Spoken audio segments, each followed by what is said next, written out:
Hello बच्चों, अभी तक हम अपने इस चैप्टर के ऑलमोस्ट सारे के सारे कॉन्सेप्ट देख चुके हैं। सिर्फ कॉलिगेटिव प्रॉपर्टीज बचता है। कॉलिगेटिव प्रॉपर्टीज के में 4 कॉलिगेटिव प्रॉपर्टीज होती है। उसमें वैन डॉ फैक्टर में करके एक पर्टिकुलर कॉन्सेप्ट आता है और उसमें एबनॉर्मल मॉलिक्यूलर मासेस का भी एक कॉन्सेप्ट आता है। ये 4-6 चीजें हैं जो कि अब सब्सिक्वेंट लेक्चर्स में हम डिस्कस करेंगे। लेकिन उससे पहले मैं तुमसे एक बात कहना चाहता हूं कि that you have not been doing the questions, at least none of you have sent at least 1 or 2, except for 1 or 2, most of you have not sent me your answers।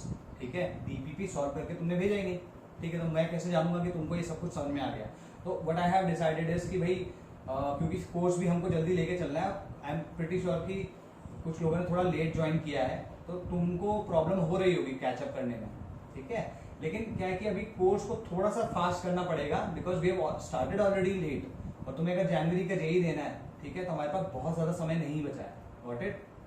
क्योंकि तो फिर रिवीजन भी करना होगा उस वक्त। नाउ हमें यहाँ पे क्या करना है, आज मैं 1 से लेकर 3 तक 3 या 4 डीपीपी यहाँ पे डिस्कस करूंगा और जो बचा हुआ टाइम होगा उसमें कॉलिगेटिव प्रॉपर्टीज का कुछ पार्ट लूंगा। ठीक है, जो बेसिक्स हैं कॉलिगेटिव प्रॉपर्टीज का, और फिर नेक्स्ट वाले से हम थोड़े से डीपीपी और करके कॉलिगेटिव प्रॉपर्टी वाला डीपीपी खत्म, कॉलिगेटिव प्रॉपर्टीज खत्म करने की कोशिश करेंगे। ठीक, दूसरी चीज ये है कि every DPP you need to attempt. Before attempting you should not look at the solutions. तो अगर किसी ने अभी तक डीपीपी 1, डीपीपी 2, डीपीपी 3 अटेम्प्ट नहीं किया है तो इसको स्किप करना वीडियो को और सीधे उस पार्ट पे चले जाना जो कि कॉलिगेटिव प्रॉपर्टी वाला पार्ट है। सेकेंड थिंग कि जब कभी भी तुम कोई भी डीपीपी कर रहे हो, ठीक है, तो तुम्हें 100% करेक्ट अगर तुम कर पा रहे हो तो बहुत ही अच्छी बात है, लेकिन अगर नहीं भी कर पा रहे हो तो डरने की या परेशान होने की जरूरत नहीं है, क्योंकि सारी की सारी सॉल्व करने लायक होती भी नहीं। कुछ ना कुछ तो तुम सीखोगे, पहली चीज। और दूसरी चीज उसमें ये है कि भाई जेई में जो सिलेक्शन होते हैं वो 100% पेपर अटेम्प्ट करने से नहीं होते। उसमें अप्रोच बोर्ड वाली नहीं होती कि 100 में से 100 का तुम्हें अप्रोच करके आना है। नहीं यार, अप्रोच तो नहीं कहना चाहिए, 100 में से 100 पूरा अटेम्प्ट करके आना है, जरूरी नहीं है। तुम उतना अटेम्प्ट करो जितना आता है और उतना करेक्टली अटेम्प्ट कर लो। जैसे 40 to 50%, ठीक, 40-50% अगर तुम करेक्टली कर पा रहे हो तो तुम सही रास्ते पे हो, इतना ध्यान रखना। ठीक, having said that let's start the DPPs. ठीक, तो पहली डीपीपी है, पहली डीपीपी में 10 क्वेश्चन जो है नॉर्मल मतलब मेरी तरफ से हैं, और जो 5 क्वेश्चन हैं वो तुम्हारे एनसीईआरटी के इन टेक्स्ट क्वेश्चन हैं। और ये जो डीपीपी है कॉन्सेंट्रेशन टर्म्स के ऊपर है। ठीक है, already we have done that, लेकिन कुछ चीजें इसमें कुछ बच्चों ने डाउट पूछे, आई एम डिस्कसिंग दैट। तो पहला है give an example of liquid in solid type. ठीक है, अगर तुम मर्क्यूरी को सोडियम में मिला दो तो liquid in solid type solution हो गया। Which type of solid solution will result by mixing. देखो भाई, अगर तुम 2 कंपोनेंट हैं और उन 2 कंपोनेंट्स को मिला के तुम एक सोल्यूशन बनाते हो और दोनों कंपोनेंट्स के मॉलिक्यूल्स के साइज में बहुत ज्यादा डिफरेंस है तो हमेशा नॉन आइडियल सोल्यूशन बनेगा। ठीक है, ये भी पिछली वाली क्लास में तुमने देखा होगा। और अगर जो इसका नेक्स्ट अभी आइडियल वाले पे भी आते हैं। नेक्स्ट क्वेश्चन है third, what is meant by semi molar and decimolar, m/2 m/10। Fourth, what will be the mole fraction of water in C2H5 solution containing. अगर इक्वल नंबर ऑफ मोल्स हो, 2 component है और दोनों के equal number of moles हो तो 1/2 दोनों का मोल फ्रैक्शन होगा। Which of the following is a dimensional? वो कह रहा है मोलारिटी मोल फ्रैक्शन में डायमेंशनलेस क्वांटिटी कौन सी है जिसकी यूनिट नहीं है। यूनिट किसकी नहीं है? मोल फ्रैक्शन की। मोल फ्रैक्शन में मोल ऊपर होता है, मोल नीचे होता है, मोल से मोल कट जाता है, तो इस वजह से उसकी वो डायमेंशन, उसकी कोई डायमेंशंस नहीं होती है, तो डायमेंशनलेस क्वांटिटी है। 6 gram of glucose dissolved in 400 gram of solution. तो इसमें इसने वेट बाय वेट परसेंट पूछा है, सिंपल क्वेश्चन है, कर लोगे। 7, how is the concentration of solid present in trace amount. ये पीपीएम और पीपीबी में एक्सप्रेस की जाती है। 8th क्वेश्चन है कि state the conditions which must be satisfied in an ideal solution is to be, if an ideal solution is to be formed। Ideal solution कब form होता है? पिछली बार बताया था मैंने तुमको कि अगर उनके साइजेस सिमिलर होंगे। ठीक है, अगर उनके साइजेस सिमिलर होंगे, और दूसरा उनके बीच के जो इंटरमॉलिक्यूलर फोर्सेस ऑफ अट्रैक्शन है they should be of similar type. अगर वो दोनों के मतलब सॉल्यूट पोलर है तो सॉल्वेंट भी पोलर होना पड़ेगा, अगर सॉल्यूट नॉन पोलर है तो सॉल्वेंट को भी नॉन पोलर होना पड़ेगा, otherwise it will not make sense and it will not prepare, we will not be able to prepare an ideal solution. ठीक है, 9th है which aqueous solution has higher concentration। तो 9th और 10th में एक साथ ही ले रहा हूँ। ठीक, इसमें अज्यूम करते हैं कि यूरिया का, ठीक है, यूरिया का एक 1m सोल्यूशन है और एक कैपिटल 1m सोल्यूशन है। ठीक है, तो इसमें देखते हैं इसका मतलब क्या है। इसका मतलब है 1 मोल यूरिया इन 1 kg वाटर, आया ना। इसका क्या कहेंगे 1 मोल यूरिया इन 1 लीटर सोल्यूशन, ये तो बात हुई, ठीक है। 1 kg, अगर मैं इसकी डेंसिटी देखूं तो डेंसिटी इक्वल टू 1 ग्राम पर ml होती है, ठीक है। तो मैं कह सकता हूं कि 1 मोल यूरिया इन 1 लीटर वाटर, ठीक है कि नहीं, ये सिंपल है। अच्छा, मान लो कि मैंने इसमें जब अब 1 मोल डाला है तो इसका मतलब क्या हुआ 60 ग्राम यूरिया इन 1 H2O, ये हुआ। तो हम कह सकते हैं कि 60 gram urea in 1060 gram solution, आया ना भाई। सॉल्यूशन का मास क्या होगा, सोल्यूट का मास और सॉल्वेंट का मास मिला दो तो इतना आ जाएगा, क्लियर होगी बात। तो 60 grams of urea in 1060 grams of solution. अगर तुम देख रहे हो कि इसकी फाइनल, अभी तो जब हमने यूरिया नहीं मिलाया था, एक सेकंड, हाँ सॉरी, यूरिया नहीं मिलाया था तब वाटर की या प्योर वाटर की जो वॉल्यूम थी वो 1 लीटर थी।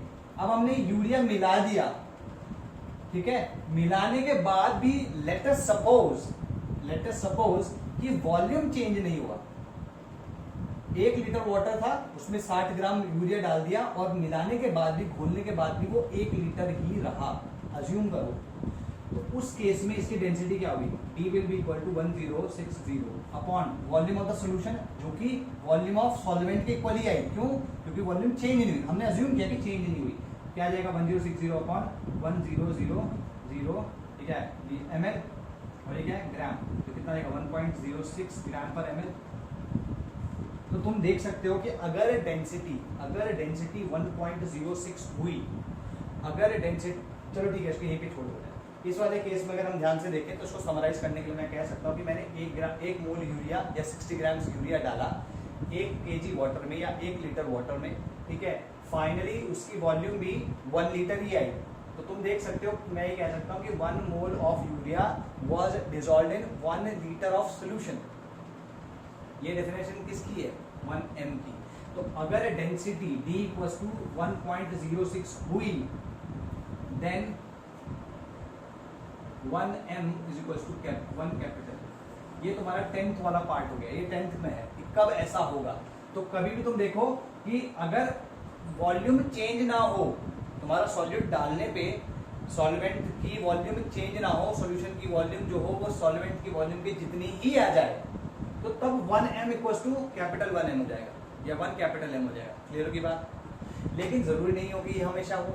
अब तुम कभी भी कोई सॉल्यूट डालोगे तो हो सकता है वहां पे वॉल्यूम थोड़ी सी बढ़ जाए। अगर वॉल्यूम बढ़ी, ठीक है, अगर वॉल्यूम बढ़ती है, अब मैं 9th वाले पे आ गया, अगर वॉल्यूम बढ़ जाती है, ठीक है, तो वॉल्यूम बढ़ जाएगी तो 1000 ml से तो ज्यादा ही होगी, क्योंकि 1000 ml तो ऑलरेडी थी, तो 1000 ml तो थोड़ी ज्यादा हो जाएगी। तो तुम देखोगे फाइनल ये क्या हो जाएगा, ये ग्रेटर देन 1000 ml आएगा, तो हमेशा ये क्या आ जाएगा, this will be less than, D will be less than 1.06। और अगर D लेस देन 1.06 आ जाएगा, अगर D 1.06 से कम आ जाएगा, तो जो 1m है वो हमेशा इस वाले 1m से छोटा होगा, क्योंकि इसकी तुम m देखो, इसका इसकी इस वाले सॉल्यूशन का मोलैरिटी देखना 1.06 से कम है। लेट्स से कि D is equal to 1.05,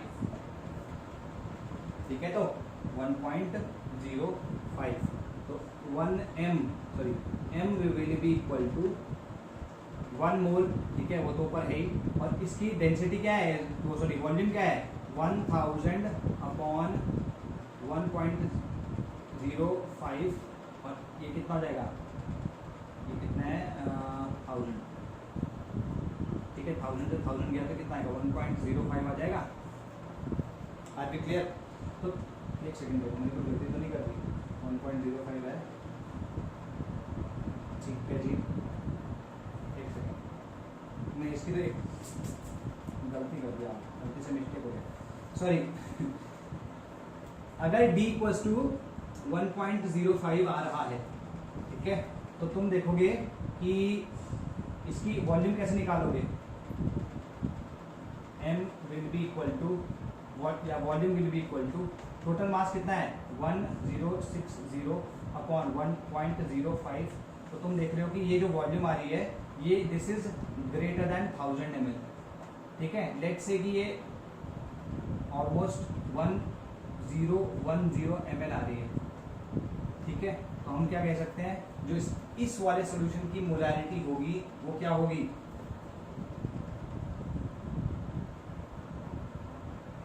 1 mole upon 1010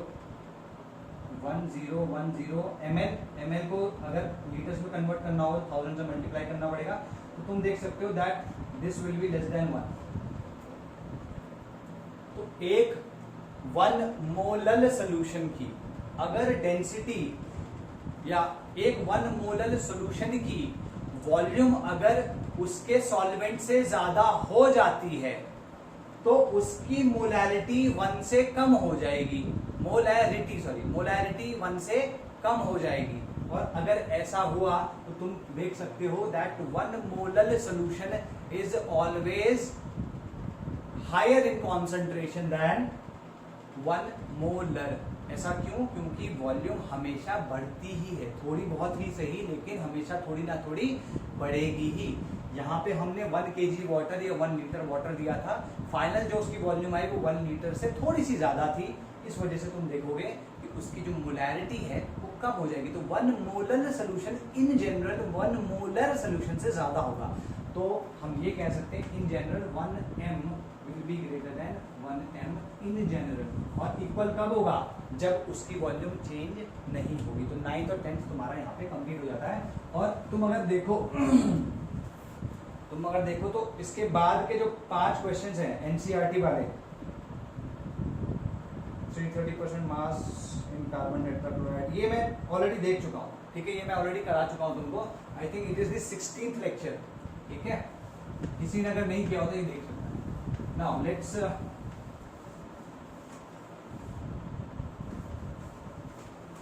DPP2 करते हैं, ठीक है।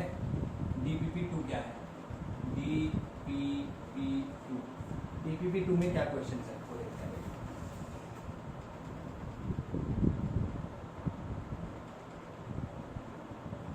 ठीक है, ये एक्सरसाइज क्वेश्चंस है तुम्हारे कंसंट्रेशन टर्म्स में। ये एनसीईआरटी के क्वेश्चंस है। डिफाइन द टर्म सॉल्यूशन, ये सिंपल चीजें मैं बता चुका हूँ। How many types of solution are formed, ये छोड़ दो। 2.1 था ये, 2.2 की बात कर रहा हूँ। Given example of a solid solution in which solute is a gas, छोड़ दो इसको, ठीक है। जैसे ये तुम्हारा एरोसोल्स होते हैं, या सॉरी फोम जो है, फोम को समझ लो।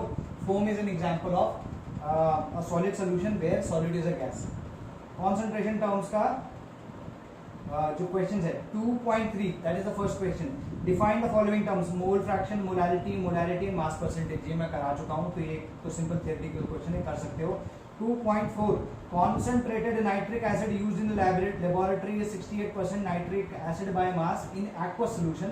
What should be the, इसमें क्या कर रहा है कि उसने परसेंटेज वेट बाय वेट दिया है और कन्वर्जन किस में बोल रहा है? मोलैरिटी में। तो ये तुम्हें पता है कैसे करना है molarity.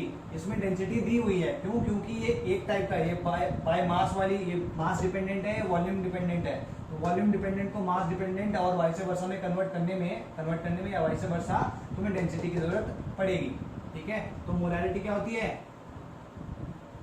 Molarity is equal to 10/m solute into percent weight by volume, और इसको लिख सकते हो 10/m solute into percent weight by volume, sorry weight by weight into density, ठीक है। दिस इज योर फॉर्मूला, इसको कन्वर्ट करके कर सकते हो।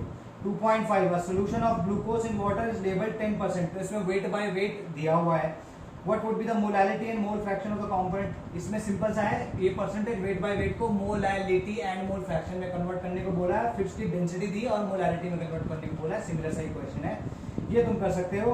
How many ml of 0.1 ml, अच्छा ये वाला एक अच्छा क्वेश्चन है, इसको करते हैं, ठीक है। इसमें ये पूछ रहा है कि HCl का, सॉरी 0.1 m HCl का एक सोल्यूशन है हमारे पास, ठीक है।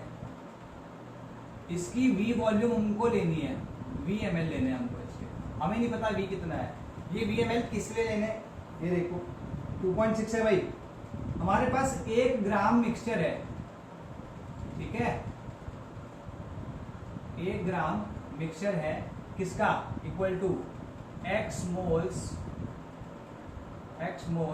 Na2CO3 प्लस x मोल्स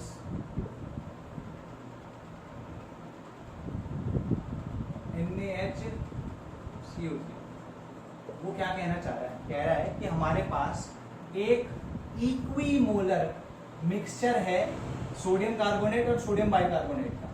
हमें नहीं पता वो मोल्स कितने हैं, तो मैंने x लिख दिया, इसके x मोल्स हैं तो इसके भी x मोल्स ही होंगे, ठीक है ना।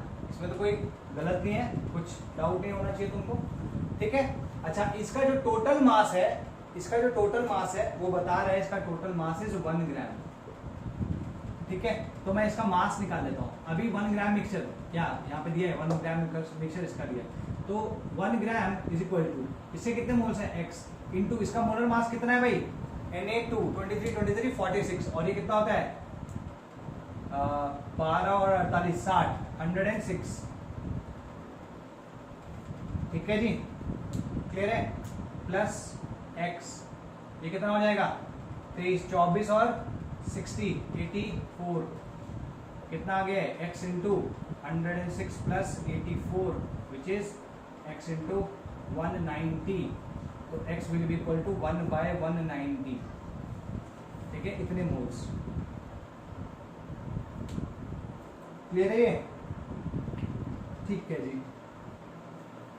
x हमारे पास आ चुका है, तो इसके भी मोल्स हमें पता लगे, इसके भी मोल्स हमें पता लगे। अभी क्या करना है, इसका रिएक्शन क्या होगा वो देखो भाई। x ये यहाँ तक आ गया, यहाँ पे हमको पता चल गया कि x इक्वल्स टू 1/190 है, इतना क्लियर हो चुका है। अब पहली इक्वेशन लिखते हैं, HCl जो है वो किसके साथ रिएक्ट करी, Na2CO3 के साथ में, तो इसकी बैलेंस केमिकल इक्वेशन लिखोगे तो क्या आएगी, NaCl तो बनेगा प्लस H2O प्लस CO2, ठीक है।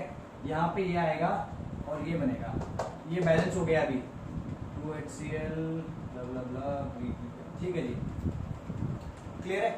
तो इसके अगर x मोल्स हैं तो कभी भी एक बैलेंस केमिकल इक्वेशन हो तो इसमें निंजा टेक्निक क्या लगानी है, अगर इसके मोल्स दिए हो और इसके मोल्स पूछे हो, वैसे तो यहाँ 1:2 का रेशियो है तो इसके भी 2x मोल हो जाने चाहिए, लेकिन बाय चांस तुमको नहीं ऐसा समझ में आ रहा तो तुमको क्या करना है, तुमको जिसके बारे में पूछा है उसका कोएफिशिएंट लिखो, और इसका कोएफिशिएंट जिसके बारे में इंफॉर्मेशन दी गई है उसका कोएफिशिएंट लिखो 1, और इसके मोल से मल्टीप्लाई कर दो, यहाँ से भी 2x ही आ रहा है, ठीक है। जो तुम्हें सही लगे कर लो, ये जो दूसरा तरीका मैंने बताया ये हमेशा और बहुत आसान रहेगा अगर तुम उस एक तरीके को जान लोगे तो इसके 2x मोल्स हो गए, ठीक है जी।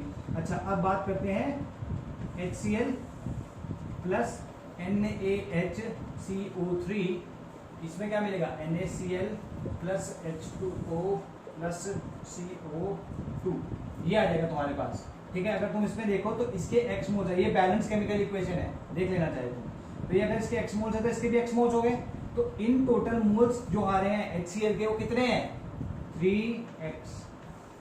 3x मोल्स का मतलब क्या हुआ 3/190 मोल्स ऑफ HCl, ठीक है। अब तुम बोलोगे सर यार यहाँ पे तो आपने ना ये वॉल्यूम दिया है, वॉल्यूम पूछ रहे हो, यहाँ पे इसका कॉन्सेंट्रेशन दिया है वो भी मोलैरिटी में, तो यहाँ इससे क्या मिलेगा, तो ध्यान करो मोलैरिटी इक्वल्स टू क्या होता है, number of moles upon volume of solution in litres, है ना, ठीक है। हम इसने किसमें पूछा है वैसे, इसने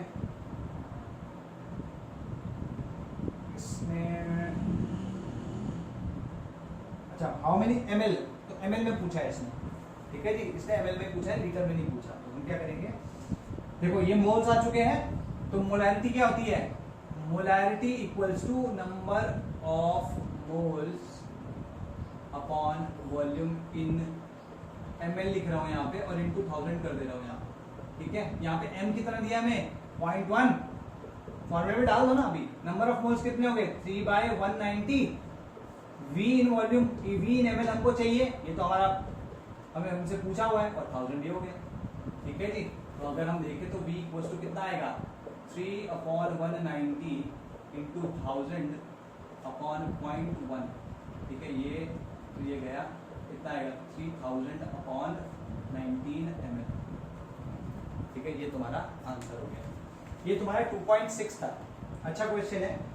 अब तुम इसमें काफी सारी चीजें यूज हो रही थी इसलिए बोल रहा हूँ। पहले तो तुम्हें ये जरूर जानना है कि ये कैसे निकालना है। ठीक, फिर तुम्हें ये दोनों के दोनों इक्वेशंस, बैलेंस केमिकल इक्वेशन पता होनी चाहिए, और उससे तुम्हें इसके मोल्स पता चलेंगे। जैसे ही मोल्स पता चले वहां पे तुम रख दोगे, है कि नहीं। हमें ये जानना जरूरी था ना कि HCl के टोटल मोल्स कितने कंज्यूम हो रहे हैं, वो निकाला हमने यहाँ से। ठीक है, तो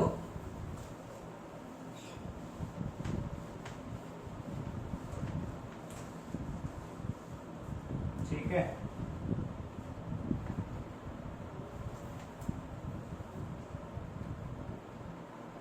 ओके, अब 2.7 पूछा है। 2.7 में क्या है, a solution is obtained by mixing. Simple है, मिक्सचर वाला वो है, लेकिन इसमें मोलैरिटी नहीं दी है। तो उसने बोला है 300 ml of 25% solution plus 400 ml of 40% solution. ये किसी एक पर्टिकुलर सॉल्यूट का है, सॉल्यूट मेंशन नहीं है और उसकी जरूरत भी नहीं है हमको। और उसने बोला है रिजल्टिंग, इन दोनों को मिक्स किया तो रिजल्टिंग सोल्यूशन का क्या आएगा। तो अगर तुम ध्यान, सॉरी ml नहीं है, ग्राम्स है, ये वेट बाय वेट है भाई, वेट बाय वॉल्यूम नहीं है। ठीक है, तो जब कभी भी तुम इन दोनों को, भाई एक का 300 ग्राम है, एक का 400 ग्राम है, दोनों को अगर मिक्स कर दोगे तो टोटल वेट कितना रहेगा 700 ग्राम। ये तो क्लियर है, क्यों, क्योंकि मास can neither be created nor be destroyed in any chemical और फिजिकल प्रोसेस। तो 700 ग्राम तो इसका हो गया। अभी परसेंटेज कितना है यही हमसे पूछना चाहता है। तो कैसे करोगे इसको, इस तरीके से देखो कि भाई 25% का मतलब क्या हुआ, 25 ग्राम सॉल्यूट इन 100 ग्राम सोल्यूशन। ये तो बात हुई। तो अगर ये 300 ग्राम है तो कितना हो जाएगा, ये 75 ग्राम।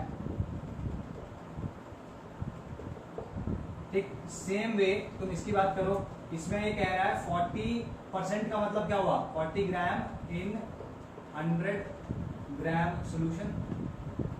तो इसका मतलब ये 400 है तो कितना रहेगा 160 ग्राम इन 400 ग्राम सोल्यूशन। ठीक है, तो इसमें सॉल्यूट को ऐड कर दो, सॉल्यूशन की मास को ऐड कर दो। सॉल्यूशन का मास ऐड करके 700 आ चुका है, और इसको ऐड करके कितना आएगा 160 प्लस 75 235 कितना आएगा टोटल।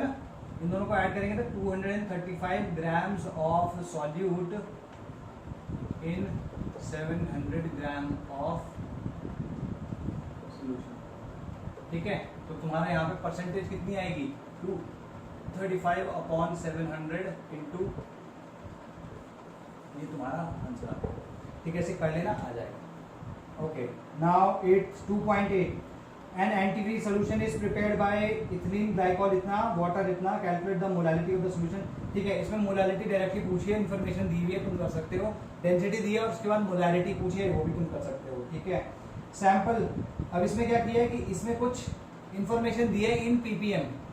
ठीक है, तो इसको परसेंटेज बाय मास में कन्वर्ट करने को बोला है और मोलालिटी डिटरमिन करने को बोला है। तो ये इसमें कोई प्रॉब्लम नहीं होना चाहिए। ठीक है जी। Okay, 2.26 if the density of some lake water की डेंसिटी डी ऑलरेडी, ये दिस इज 2.26। ठीक है, डी ऑलरेडी दी हुई है हमको 1.25 ग्राम पर ml। ठीक है, कंटेन्स 92 ग्राम्स, इसमें अच्छा 92 ग्राम्स Na प्लस आयंस। यार तो इनफैक्ट मैं करवा चुका हूँ यार, ये क्वेश्चन मैंने ड्यूरिंग डिस्कशन करवाया है, आई रिमेम्बर दिस। ठीक है, Na प्लस और इन 1 kg वाटर। ठीक है, तो इसकी तो मोलालिटी सब सीधे सीधे बदल गई भाई। 92 ग्राम 1 kg वाटर में है, तो मोलालिटी में तो नीचे kg ऑफ सॉल्वेंट होता ही है, तो 1 kg नीचे आ गया। 92 ग्राम का मतलब क्या हुआ, 1 मोल Na प्लस आयंस का मास जो होता है, molar mass of Na plus ions is 23 grams. 92 upon molar mass 23, 92 upon 23 is 4, 4m आ जाएगा इसका। ठीक है जी। इफ द सॉलिड, अच्छा ये वाला क्वेश्चन अच्छा है 2.27। ये क्वेश्चन तुम्हारा पीछे से थोड़ा रिलेटेड है और जेई चाहे ना आए जेई में, लेकिन एटलीस्ट तुम्हारे बोर्ड में तो आ ही सकता है। बोर्ड में वैसे ऐसे क्वेश्चन देते नहीं वो। ठीक है, क्या क्वेश्चन है? क्वेश्चन बोल रहा है CUS का KSP जो दिया है that is 6 × 10⁻⁻16 KSP of CUS। तो CUS अगर टूटेगा या इक्विलिब्रियम में आएगा तो कैसा आएगा? Cu2 plus S2 minus. अगर तुम ध्यान से देखो इसका KSP जो दिया है वो है 6 × 10⁻⁻16। अच्छा तुम ध्यान से देखो तो ये क्या होगा? मान लो C है तो ये किस में टूट जाएगा? ये 0 रहेगा इनिशियली, तो C × 1 - S, ये S आ जाएगा, ये S आ जाएगा, सॉरी CS। तो यहाँ पे आप क्या लिख सकते हो? KSP = CS × CS upon C × 1 - S। ठीक है जी। एक सेकेंड, नहीं सॉरी, CS इतना ही होता है।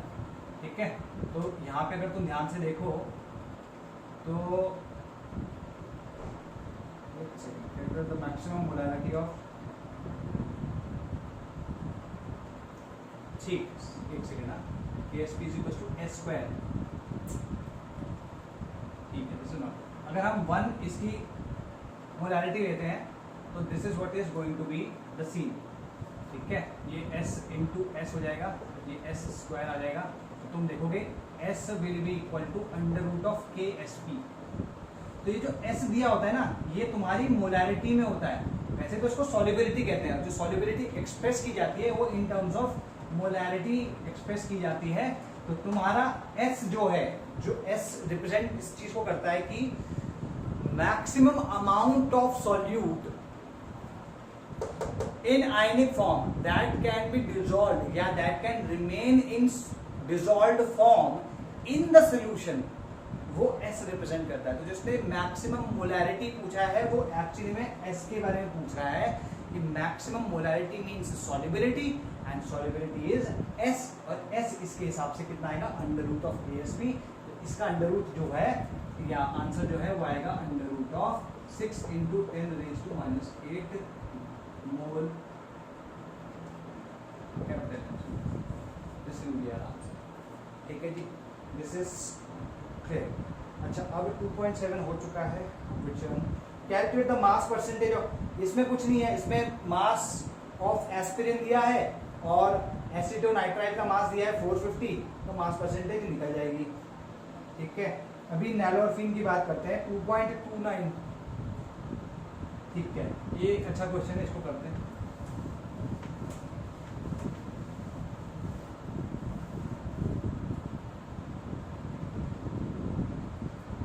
नैलोरफिन में क्या सीन है? C19H21NO3, ये तुम्हारा नैलोरफिन हो गया। ठीक है, ये कह रहा है कि इसकी 1.5 मिलीग्राम की एक डोज चाहिए होती है to give to a patient. ठीक है, इतने ग्राम हमें इसके चाहिए हैं। ठीक, अच्छा लेकिन हमारे पास ये सॉलिड फॉर्म में नहीं है, प्योर फॉर्म में नहीं है, ये सॉल्यूशन फॉर्म में है। सॉल्यूशन फॉर्म में कैसे है?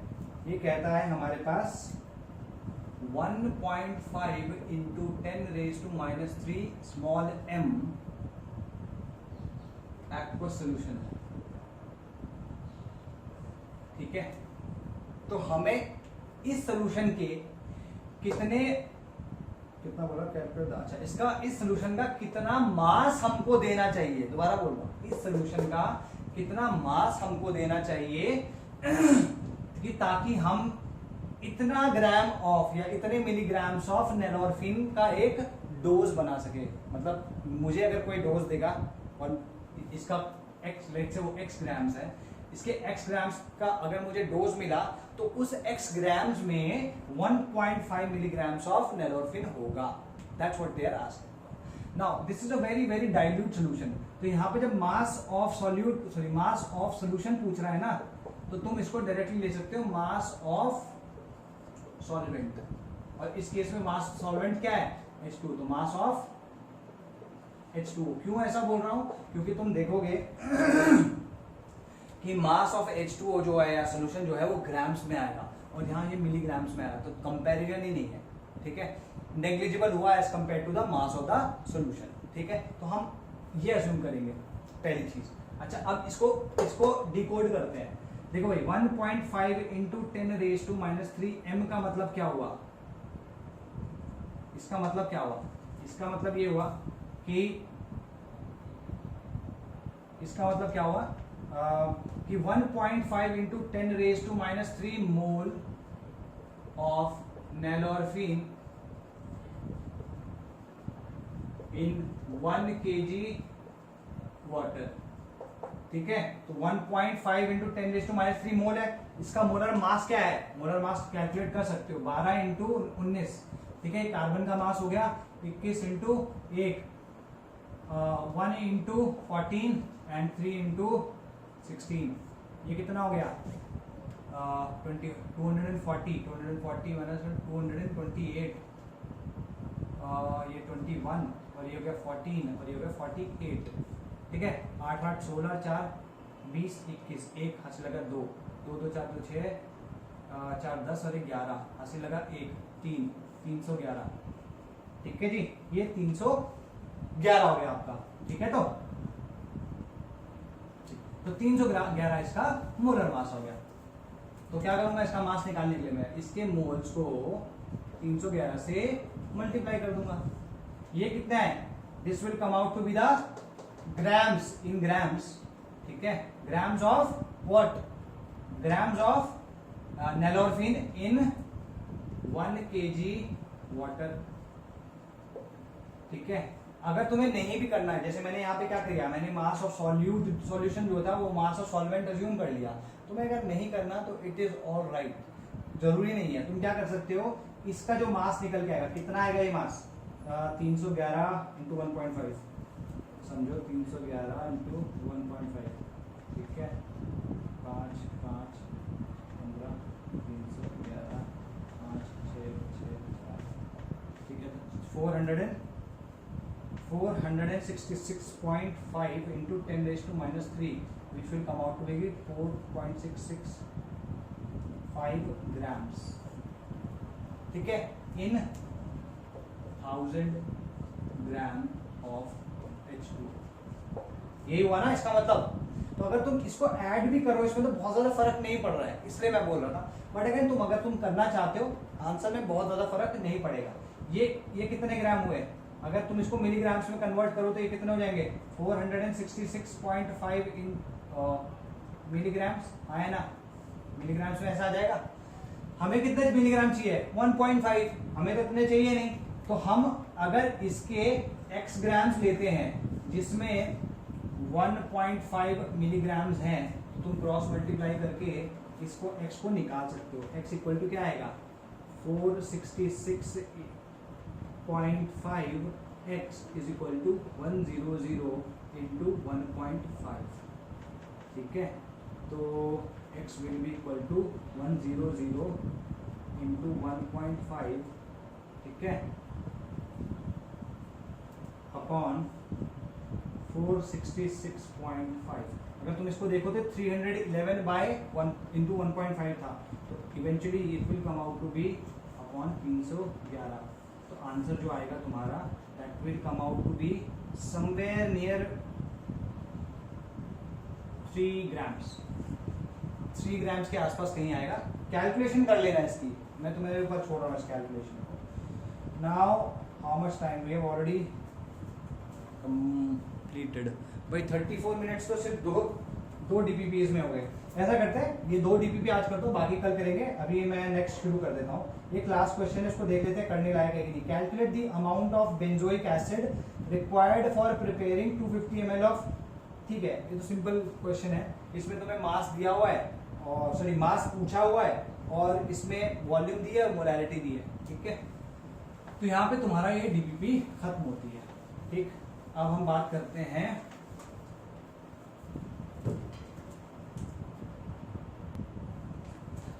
ठीक है, अब हम बात करते हैं कॉलिगेटिव प्रॉपर्टीज की। ठीक, कॉलिगेटिव प्रॉपर्टीज क्या होती हैं? देखो सिंपल सा इसका डेफिनेशन पहले बता देता हूँ, फिर एक एग्जांपल से इसको समझाऊंगा। Colligative properties are those properties of a solution, in fact इस केस में लिक्विड सॉल्यूशन। कॉलिगेटिव प्रॉपर्टी, ये लिख भी देता हूँ साथ साथ यार, colligative properties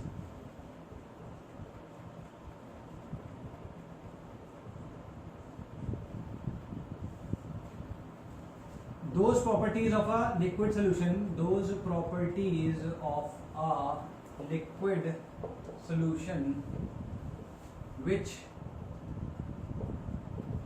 depend only on the relative number of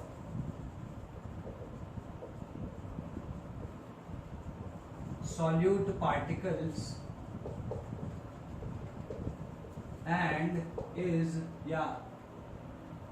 are independent of the nature of solute particles।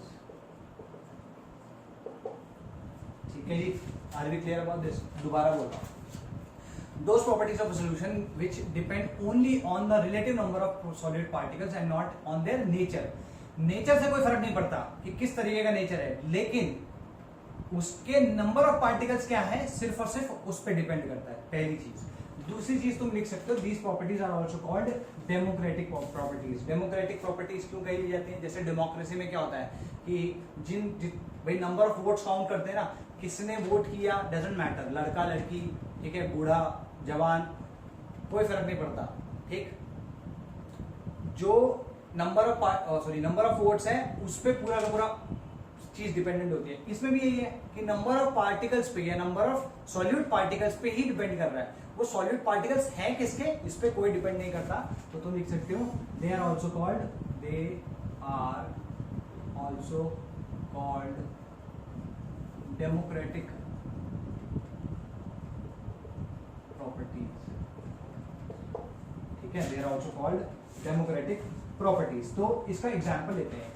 Let's say मैं तुमसे पूछता हूं, मैंने यहाँ पे 1 kg H2O लिया है वाटर, और मैंने इसी तरीके का एक और कंटेनर लिया जिसमें मैंने 1 kg H2O लिया। इस वाले में मैंने 30 ग्राम यूरिया डाल दिया, और इस वाले में मैंने 90 ग्राम ग्लूकोज डाल दिया। ठीक है जी, अब मैंने क्या किया, इसका RLVP relative lowering in vapour pressure calculate किया, जो कि came out to be x, और इसका RLVP मैंने कैलकुलेट किया which came out to be y। तो अगर तुमसे पूछूं relation between x and y, तो x equal to y, x less than y, x greater than y, क्या होगा इन तीनों में से? चौथा ऑप्शन कांट बी डिटरमिन या नन ऑफ दिस कह सकते हो, जो भी कह लो, इनमें से कौन सा ऑप्शन होगा? ठीक है, तो तुम कहोगे सर यहाँ तो 90 ग्राम्स है, ज्यादा तो इसके होंगे पार्टिकल्स, तो ये इसका relative lowering in vapour pressure ज्यादा होना चाहिए। जबकि मैंने ये भी नहीं कहा कि वैसे कॉलिगेटिव प्रॉपर्टी है, बट देन अगेन ये बहुत सारे ऐसे लॉजिक आ सकते हैं, लेकिन लॉजिक से फर्क नहीं पड़ता, तुम्हें इसकी डेफिनेशन जो पता है वो करो। देखो भाई, RLVP को हमने क्या बताया था? That RLVP was equal to XB। XB क्या था? Mole fraction of solute. B मतलब solute, mole fraction of solute. भाई मैंने पहले भी कन्वेंशन बताया था, A से मैं रिप्रेजेंट करता हूँ सॉल्वेंट को और B से रिप्रेजेंट करता हूँ सॉल्यूट को। हालांकि जो इससे पहले वाले थे उसमें A और B अलग थे, मतलब दोनों के दोनों can be, those can could have been solvent and solute both as well, जो तुम्हारे ideal and non ideal solutions की मैंने बात करी। एनीवे वहां सब छोड़ो, इसकी बात करते हैं। RLVP equals to XB। अगर मैं इसके मोल्स निकालूं तो कितने मोल्स हैं? यूरिया और वाटर का है, ठीक है, यूरिया के कितने मोल्स होंगे भाई? यूरिया के मोल्स होंगे XB फर्स्ट केस में, पहले केस में XB कितना आएगा? 1/2 moles of urea upon moles of urea plus moles of water कितना होगा 1000 अपॉन 18 आया ना, ठीक है। X be in the next case, भाई ग्लूकोज के केस में निकालो, ग्लूकोज कितना होता है मोलर मास 180, तो 90 अपॉन 180 कितना होता है ये 1/2, ये कितना आएगा एक्स बी 2 कितना आएगा 1/2 प्लस 1000/18। तो अगर तुम ध्यान से देखो क्या हो रहा है, यहाँ पे मैंने 30 ग्राम यूरिया डाला था, यहाँ पे मैंने 90 ग्राम सॉल्यूट ग्लूकोज डाला, लेकिन अगर तुम ध्यान से देखो तो इसका हाफ मोल डाला मैंने यहाँ पे, ठीक है, इसका मोलर मास 60 होता है। यहाँ पे देखो ध्यान से तो इसका भी मैंने हाफ ही मोल डाला है, क्योंकि इसका मोलर मास 180 होता है। 30/60 1/2, 90/180 1/2, तो मोल्स इन दोनों के सेम हो गए। मास ऑफ वाटर सेम है तो इसके मोल्स भी सेम होंगे। तो तुम देखो XB1 मतलब mole fraction of solute in first case is actually equal to mole fraction of solute in the second case. तो दोनों के केस में XB अगर सेम आया है तो RLVP which is for X which is for the first solution, ये भी और RLVP फॉर सेकेंड ये भी, ये दोनों के दोनों क्या होंगे इक्वल। इसको लिख सकते हो तुम x और इसको लिख सकते हो तुम y, तो x is equal to y, ठीक है। तो दिस इज योर सोल्यूशन। तो तुमने देखा कि यहाँ पर ग्लूकोज और यूरिया मैंने डाला, दोनों के दोनों सेम मतलब डिफरेंट है ना, हालांकि नॉन पोलर कह सकते हो, ठीक, या इसमें थोड़ा बहुत पोलैरिटी वाला कैरेक्टर है, ग्लूकोज में तो वो भी नहीं है। तो तुमको इनकी नेचर से कोई मतलब नहीं हुआ, बस नंबर ऑफ पार्टिकल्स अगर इक्वल आ गए, नंबर ऑफ पार्टिकल्स अगर इक्वल आ गए तो हमने कह दिया कि भाई ये जो दोनों के दोनों हैं इनका जो RLVP है वो दोनों सेम आएगा। नेचर से कोई फर्क नहीं पड़ा, यूरिया और ग्लूकोज का नेचर सेम नहीं है तो नेचर से कोई फर्क नहीं पड़ा। Are be clear? तो तुम अगर ध्यान से देखो इसमें क्या बोल रहा है, वो property of the liquid solution जो कि रिलेटिव नंबर ऑफ पार्टिकल्स पर डिपेंड करती है और उनके नेचर से इंडिपेंडेंट है। तो अगर तुम ध्यान से देखो यहाँ पे इसके नेचर पे डिपेंडेंट है RLVP, नो। इसके किस पे डिपेंडेंट है, सिर्फ और number of solute particles, relative number of solute particles. तो relative number of solute particles दोनों में सेम आया तो इनका RLVP सेम आ गया। That means RLVP is one of the colligative properties. ये क्लियर हो गई बात? इसको जब करोगे नीचे लिख देना, ठीक है, RLVP is one of the colligative properties. इसमें जो दूसरी चीज ध्यान देने वाली है वो क्या है, मैंने यहाँ पे रिलेटिव नंबर लिखा है, हो सकता है तुम्हारी NCERT में भी सिर्फ नंबर ऑफ पार्टिकल्स लिखा हो, रिलेटिव नंबर ऑफ पार्टिकल्स ना लिखा हो, या मान लो कहीं किसी और वीडियो में या किसी और से अगर तुमने किसी ने भी इनफैक्ट तुम्हारे टीचर ने भी बताया हो तो रिलेटिव नंबर की जगह उसने number of particles solute particles बोल दिया हो, लेकिन मैं कह रहा हूँ कि वो गलत है। वो क्यों गलत है वो देखो। अगर तुम ध्यान से देखो यहाँ पे मैंने half a mole of urea मिलाया था और यहाँ पे मैंने half a mole of glucose मिलाया, लेकिन यहाँ पर मैंने दोनों के दोनों केस में मास ऑफ सॉल्वेंट क्या रखा, कांस्टेंट रखा था, सेम रखा था। अगर मैं सेम यही चीज इस तरीके से कर दूं, ठीक है, इसमें नंबर ऑफ पार्टिकल्स दोनों में सेम है, इसमें हाफ मोल है मतलब Na/2 मोल्स, वो Na/2 पार्टिकल्स इसमें होंगे और इसमें भी 1/2 मोल्स है तो Na/2 पार्टिकल्स इसमें भी होंगे, आया ना। अब जब मैं इसका XB कैलकुलेट करूंगा, तो क्या आएगा, पहले वाले केस में मोल तो इसके सेम है, इसका हमने मास ऑफ वाटर भी सेम रखा तो इसका XB1 तो पहले जैसे ही है, लेकिन इसकी बात करो इसमें मोल्स ऑफ ग्लूकोज हाफ है, करेक्ट करो, लेकिन यहाँ पे मोल्स ऑफ वाटर तो चेंज हो जाएंगे ना, कितना आ जाएगा ये 2000। तो क्या हम कह सकते हैं कि XB1 is equal to XB2?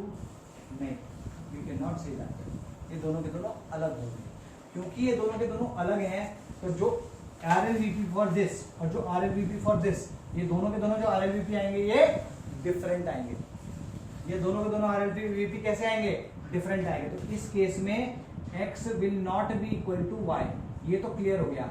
अब X ग्रेटर होगा या Y ग्रेटर होगा वो तुम देख सकते हो कि ये वाली जो वैल्यू है वो जो ग्रेटर आएगी इस वाली वैल्यू से, क्योंकि इसका डिनोमिनेटर बड़ा है। तो x will be greater than y will be the case here. तो तुम देख सकते हो कि नंबर ऑफ सॉल्यूट पार्टिकल तो सेम थे दोनों के दोनों केस में, लेकिन रिलेटिव नंबर सेम नहीं था। इसमें 1 kg में हाफ मोल था, इसमें 2 kg में हाफ मोल है। तो अगर मैं इसी के रिलेटिव निकालना चाहूं कि 1 kg में इसका हाफ मोल है, तो इसके 1 kg में कितने मोल्स हैं ग्लूकोज के, तो इसके 1 kg में 1/4 मोल्स हैं। ठीक है, तो इस डेफिनेशन के हिसाब से हमने देखा पहला कि भाई अगर relative number of particle same है तो even if their nature is different, फर्क नहीं पड़ेगा, RLVP दोनों के दोनों केस में सेम होगा। This is an example of colligative property. अब रिलेटिव नंबर को समझने के लिए हमने क्या किया, इसको चेंज कर दिया, क्योंकि जब हमने इसको चेंज किया तो फाइनल मोल फ्रैक्शंस भी चेंज हो गए, मोल फ्रैक्शंस चेंज हो गए तो RLVP भी चेंज हो गया। अब रिलेटिव नंबर हमने change, relative number of particles हमने चेंज किया, तो वहां पे RLVP की वैल्यूज भी चेंज हो गई, मतलब कॉलिगेटिव प्रॉपर्टीज की वैल्यू भी चेंज हो गई। तो इसका मतलब क्या हुआ कि it not only depends on the number of particles but it depends on the relative number of particles. ये ध्यान रहेगा, ठीक है। इसको उतारो, अब आगे की बात करते हैं। ठीक है, ये सब यहाँ पे बैठ है। यहाँ पे पहले वाला जो केस था वही लिख देता हूँ मैं, क्योंकि अभी हम एक और एग्जाम्पल लेने वाले हैं। यहाँ पे x = y आया था, ठीक है। चलो जी, अब बात करते हैं एक और सोल्यूशन। मान लो हमारे पास एक सोल्यूशन और है, इसमें मैंने क्या किया, 29.25 ग्राम NaCl डाल दिया, ठीक है, और वाटर का मास कितना रखा, 1 kg, इसमें भी रखा, ठीक है। अच्छा, अब मैं तुमसे पूछूंगा कि RLVP अगर इसका Z है तो RLVP जो Z है, Z कितना है, ठीक। तो तुम कहोगे सर इसके इतने ग्राम्स हैं, इसको 58.5 क्योंकि इसका मोलर मास होता है, इससे डिवाइड कर देंगे तो क्या आएगा, NaCl will be equal to 29.25 upon 58.5 equals to 1/2। Therefore XB3 मान लो, क्योंकि थर्ड केस है ना, XB3 will be equal to Z equal to XB3 होगा। भाई RLVP का फॉर्मूला क्या होता है, RLVP is equal to mole fraction of the solute. यहाँ पे क्या हो गया, mole fraction of NaCl equals to 1/2 upon 1/2 plus 1000 upon 18। तुम कहोगे सर ये दोनों का, इसका और इसका तो सेम आया था इतना ही, इसका भी इतना ही आ रहा है, ठीक है। अगर लॉजिक सही है, लेकिन तुम इस पे ध्यान से देखो, जो NaCl है it is a strong electrolyte. तो NaCl को जब भी तुम पानी में मिलाओगे, एक्वा सॉल्यूशन बनाओगे, तो वो कभी NaCl फॉर्म में नहीं रहेगा, it will break up into Na+ and Cl-, Na+ and Cl-। तो Na+ और Cl- में टूट गया, तो तुम अगर देखो ध्यान से, NaCl, Na+ Cl-, मैं अज्यूम कर रहा हूँ कि ये दोनों के दोनों, ये पूरा का पूरा 100% टूट गया। तो अगर ये हाफ मोल था तो शुरुआत में ये 0-0 रहे होंगे, जब ये पूरा टूट गया तो ये 0 हो गया होगा, लेकिन इसने कितना बनाया होगा, हाफ मोल ये बनाया होगा, हाफ मोल ये बनाया होगा, तो टोटल कितने हो गए, ये 1 मोल। तो अगर तुमने स्ट्रॉन्ग इलेक्ट्रोलाइट लिया है, ठीक है, अगर तुमने स्ट्रॉन्ग इलेक्ट्रोलाइट लिया है, तो तुम्हारे जो आयंस हैं उनके मोल्स तो तुम ऐड जब करोगे तब जाके तुम्हारे टोटल नंबर ऑफ मोल्स आएंगे। हमने तो मिलाया half a mole of NaCl, लेकिन हमारे पास जो नंबर ऑफ पार्टिकल्स आए, सॉल्यूट पार्टिकल्स, वो ऑलमोस्ट एग्जैक्टली डबल हो गए। कितना, 1 मोल। तो जब हम यहाँ पर इसका XB3 एक्चुअली में कैलकुलेट करें, जो एक्चुअल होगा वो ये नहीं होगा, वो होगा 1/1 + 6। आर वी क्लियर, ठीक है। तो तुम अगर इसमें Z की बात करोगे, ठीक है, तो Z will be greater than X। ये तुम्हारे पास सॉल्यूशन, ये रिलेशनशिप आई, ठीक है। दोबारा से रिवाइज कर देता हूँ इसको। इन दोनों में हमने सेम मोल्स मिलाए थे, same number of solid particles थे with respect to same mass of water. तो इनका RLVP सेम आया क्योंकि इनका mole fraction of the solute same आया था, ठीक है जी। ठीक, इसके नेचर पे डिपेंड नहीं किया, ठीक है। अच्छा, अब यहाँ पे आ जाओ।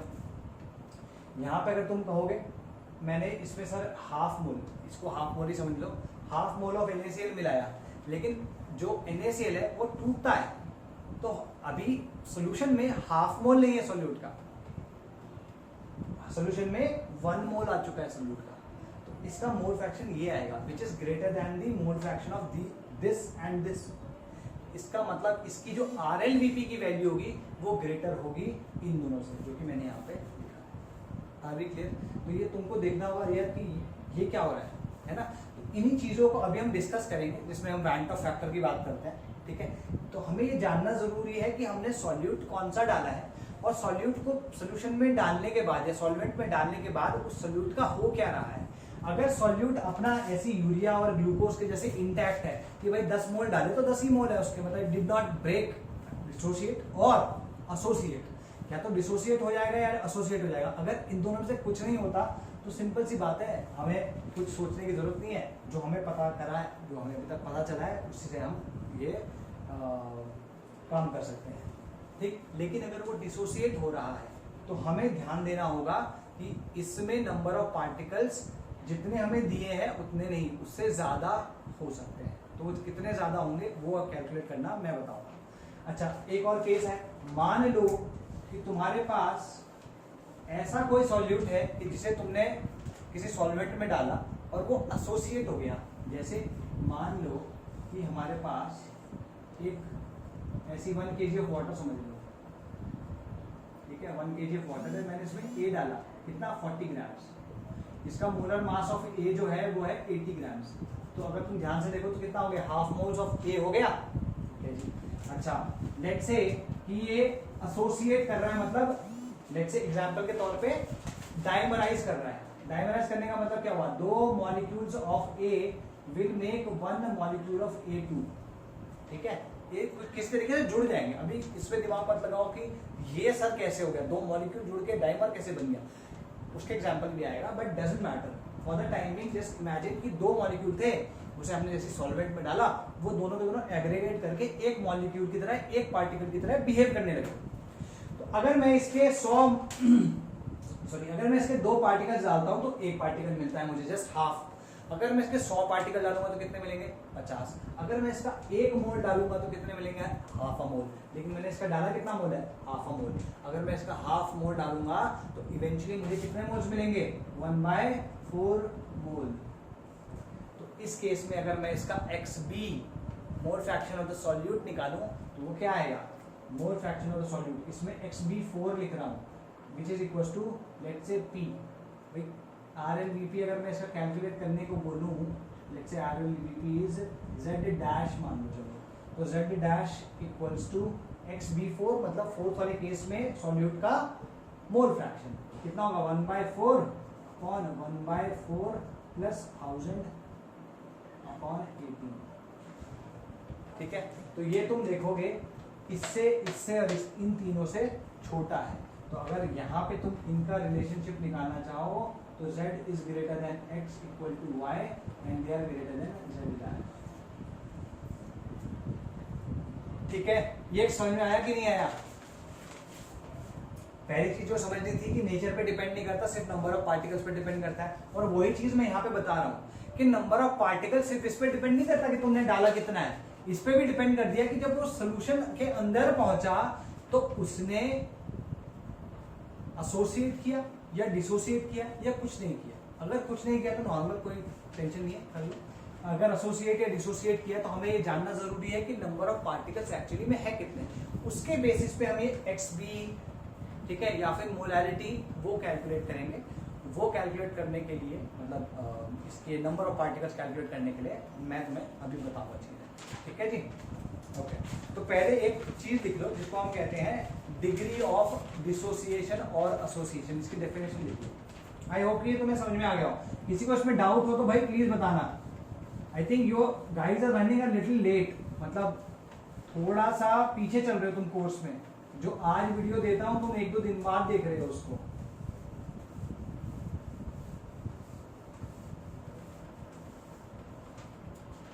ठीक है, डिग्री ऑफ डिसोसिएशन और एसोसिएशन, इसकी डेफिनेशन लिखो। डिग्री ऑफ डिसोसिएशन और association means the fraction of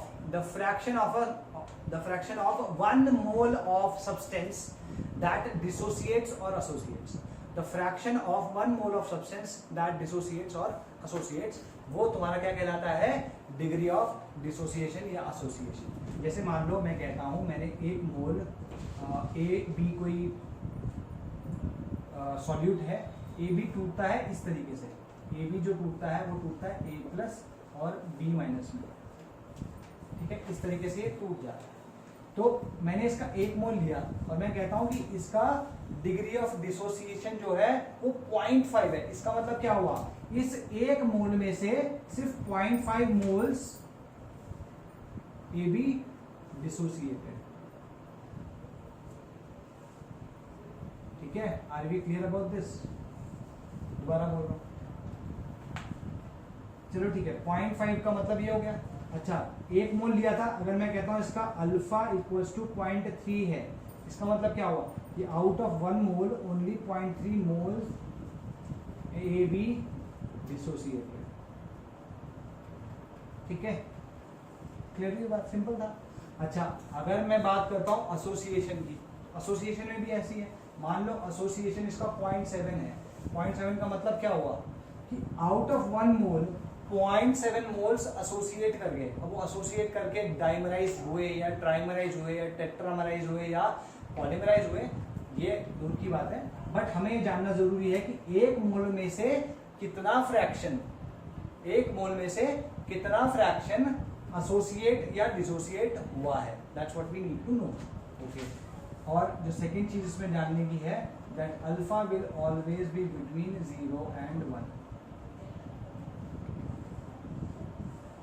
अगर अल्फा 0 है तो बिल्कुल भी टूटा नहीं है। तो जब सबसे पहला केस था यूरिया और ग्लूकोज का, वो वाला केस होगा, उसमें कुछ टूटा ही नहीं है। अल्फा इक्वल टू 1 का मतलब क्या हुआ? जितना था, जितना भी अमाउंट था, 1 मोल था, 10 मोल था, सब का सब टूट गया।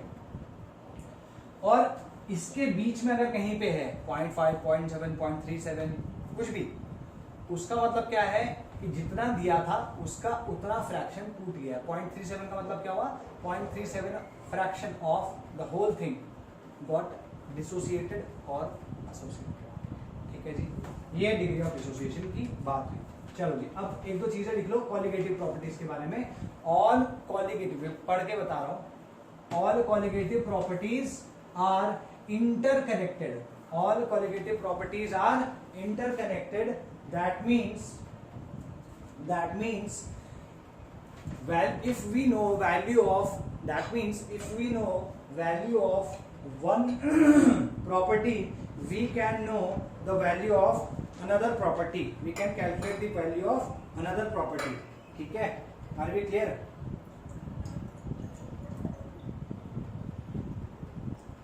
ठीक है।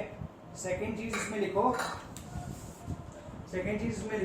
That these colligative properties depend on molarity, ठीक है। these colligative properties depend on molarity, ये 2 पॉइंट लिखने हैं, ठीक है जी।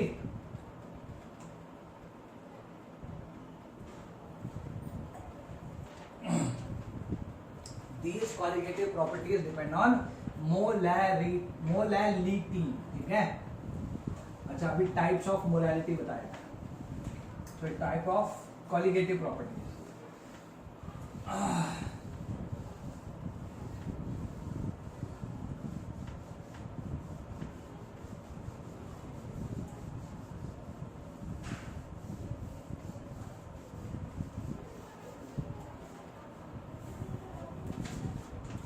Types of colligative properties.